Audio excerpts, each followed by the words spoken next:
কোনটি ওহমের সূত্র নয়? এ। নির্দিষ্ট তাপমাত্রায় কোনো একটি পরিবাহীর মধ্য দিয়ে প্রবাহিত বিদ্যুৎ প্রবাহ মাত্রা পরিবাহীর দুই প্রান্তের বিভব পার্থক্যের সমানুপাতিক। বি। নির্দিষ্ট তাপমাত্রায় কোনো একটি পরিবাহীর মধ্য দিয়ে প্রবাহিত বিদ্যুৎ প্রবাহ মাত্রা পরিবাহীর দুই প্রান্তের বিভব পার্থক্যের সমানুপাতিক ও রোধের ব্যস্তানুপাতিক। সি। নির্দিষ্ট তাপমাত্রায় কোনো একটি পরিবাহীর মধ্য দিয়ে প্রবাহিত বিদ্যুৎ প্রবাহ মাত্রা পরিবাহীর দুই প্রান্তের বিভব পার্থক্যের সমানুপাতিক।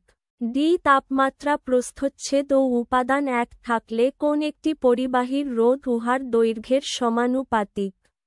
সঠিক উত্তর তাপমাত্রা প্রস্থচ্ছেদ ও উপাদান এক থাকলে কোন একটি পরিবাহীর রোধ উহার দৈর্ঘ্যের সমানুপাতিক।